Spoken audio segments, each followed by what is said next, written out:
Rationnel et cartésien, il peut résoudre n'importe quelle énigme, les yeux fermés.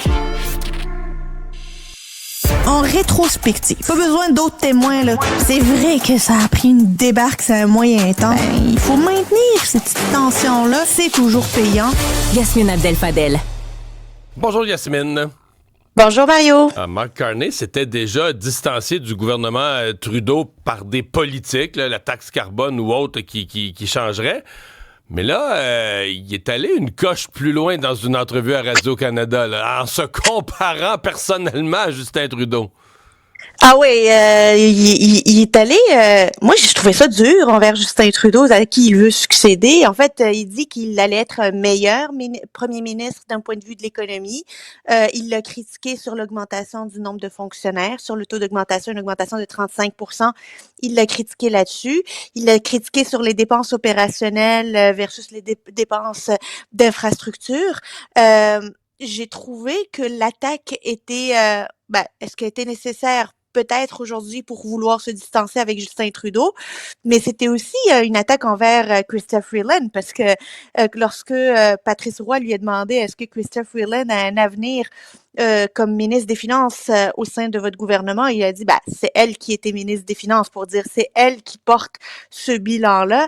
J'ai trouvé que c'était assez Mais sincèrement, est-ce qu'on a déjà vu ça? Vouloir devenir un chef d'un parti, de dire notre parti doit se renouveler, se reconnecter sur ses membres, mais de dire notre parti n'était pas dans l'opposition, là, notre parti a gouverné ces dernières années, il a été mauvais pour l'économie. Écoute, moi je pense ça, mais que que celui qui veut remplacer, devenir chef du même parti, dire, regarde, moi je veux prendre la tête d'un parti, il a été nul pour l'économie, il a été mauvais pour l'économie, il a appauvri le pays. Mais là, si j'en prends la tête, là, on va repartir dans la bonne direction. Je sais pas jusqu'où tu peux te permettre ça. Puis les membres, les députés, même les ministres qui l'ont appuyé, je sais pas, le François-Philippe Champagne, il faisait partie de cette équipe économique. Là, Mélanie Joly. Ils se font mettre ça sur le nez un peu, non? Et ils se font ça, mettre sur le nez pas mal. Et d'autant plus que, tu sais, aujourd'hui, lorsque Mark Carney parle, il parle à deux auditoires qui peuvent être différents. Il y a les militants libéraux qui vont avoir son sort en main le 9 mars, mais il y a aussi l'électorat moyen, là, monsieur, madame, tout le monde, qui vont devoir voter prochainement pour dans une campagne générale. Mais je me dis, tu sais, les libéraux, habituellement, mais là, on n'est plus dans le monde habituel, ils aiment pas ça, le monde qui critique trop leur chef de parti, tu sais, qui aime pas t'aimes pas Justin Trudeau, c'est correct, mais si tu veux y succéder, tu lui dois au moins un reste gentil. Reste gentil, reste docile, dirait Geneviève Guilbeault, tu sais. Mais là, il l'attaque de front. Alors, comment réagit le libéral, le militant libéral qui a milité pour Justin Trudeau depuis les 10 dernières années, qui est heureux de Justin Trudeau, qui défend encore Justin Trudeau? Est-ce que même ce libéral moyen qui a un pouvoir sur Mark Carney se dit, ouais, peut-être que Justin Trudeau, c'était pas la meilleure chose, c'est pas la meilleure personne qu'on aurait pu avoir à la tête du pays? C'est quand même un pari que prend Mark Carney. Ou il considère que la course à la direction est finie, parce que tu parlais des deux publics, c'est intéressant ton analyse, parce qu'effectivement, dans le grand public, qui n'est pas membre libéral, à mon avis, il marque des points. Les gens vont dire, regarde, lui, il dit la vérité, puis il dit crûment, puis les choses telles qu'elles sont, puis il va peut-être être meilleur. À mon avis, là, il marque des points. Alors, peut-être que lui, dans sa tête, il se sent tellement en avance, ou il se voit tellement en avance dans la course libérale, qu'il la considère déjà finie, là, qu'il joue même plus dans ce match-là, qu'il est déjà rendu dans l'autre match. Mais ça, c'est un rookie mistake de faire ça, là. Tu le sais, Mario, là.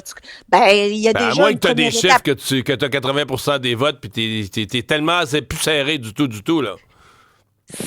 Il devrait apprendre de Pierre Poilievre qu'il était complètement en avance, puis là il y a eu un élément qui est que l'on voyait pas venir, qui vient tout perturber. Il faut jouer de prudence.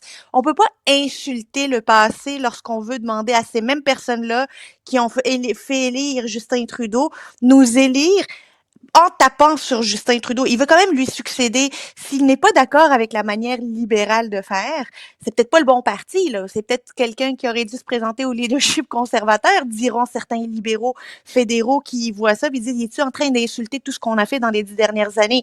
Donc, il ne faut pas vendre la peau de l'ours avant de l'avoir tué.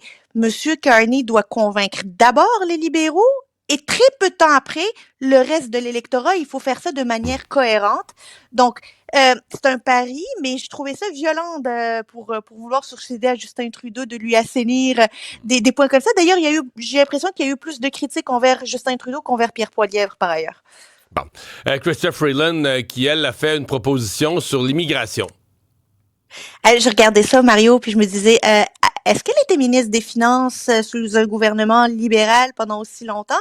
Parce qu'elle propose exactement ce que proposait Pierre Poilievre, de lier les seuils d'immigration au nombre de logements disponibles. Alors que je sais, tu dis, ben, si c'était pas bon, quand Pierre Poilievre l'a dit, puis que les libéraux l'ont écrasé, puis ont dit que c'était pas bon, puis que c'était pis-oui, puis que c'était pas intelligent. Pourquoi elle reprend ce cahier-là, finalement, de Pierre Poilievre, cette proposition-là de Pierre Poilievre, encore mieux? Elle veut obliger les municipalités à se conformer à certaines directives pour accélérer l'octroi de permis de construction. Comme qui? Pierre Poilievre. Exactement. Et qu'est-ce qu'on a? La même chose que Pierre Poilievre. C'est rendu que Madame Freeland, je pense qu'elle se réveille le matin puis elle va sur le site du Parti conservateur puis elle regarde c'est quoi les propositions puis elle les émet.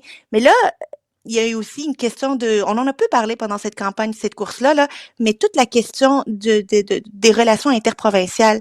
Au Québec, là, on permet pas au fédéral de venir parler aux municipalités directement, même pour le logement. Ils n'ont pas le droit le fédéral ne peut pas mener des discussions, des négociations avec les municipalités, avec les villes, sans Québec, sans passer par Québec. Mais là, elle s'enfarge pas dans ces détails-là. Là, elle veut parler, comme Pierre Poilievre, directement aux municipalités et les contraindre à certains paramètres pour leur donner des subventions. Je pense que Mme Freeland également s'est trompée de parti. Quand les gens veulent se présenter à l'urgence ou ont l'idée de se présenter à l'urgence, on les encourage. Hein, attendez un peu, appelez d'abord au 811, là. Informez-vous, appelez d'abord au 811.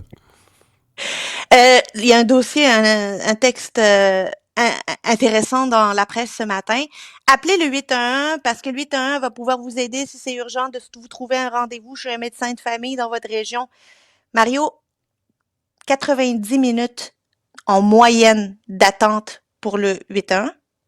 Et mieux que ça, je savais pas, il me semble que j'étais sous l'impression que généralement le 811 c'était quand même assez rapide. Je sais pas si c'est quelque chose qui s'est détérioré, est-ce qu'il y a plus de gens qui appellent? Ben, le gouvernement dit tout le monde doit appeler le 811 si vous avez besoin d'un rendez-vous. Si tu n'augmentes pas la capacité du 811 à répondre à ce flot de personnes, et en même temps, tu leur dis, ne vous présentez pas à l'urgence, là, ne vous présentez pas à l'urgence, appelez le 811. Alors, on a 2 chiffres qui sont intéressants dans cet article-là. L'appel moyen, la durée d'attente moyenne avant d'avoir une réponse, c'est 90 minutes. Et 46% des appels sont arrêtés avant que quelqu'un réponde. Donc, le monde raccroche parce qu'ils ont attendu trop longtemps. Une personne sur 2.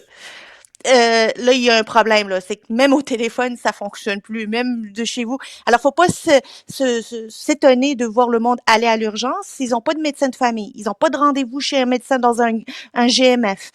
Puis ils ont besoin de services aussi peu urgents soit-il, là, un renouvellement de prescription. Ils font quoi? Ben, ils vont à l'urgence. Ils sont gênés d'aller à l'urgence, mais ils vont à l'urgence. Moi, je trouve que ces chiffres-là font peur et démontrent une vraie détérioration dans l'accessibilité des services de santé.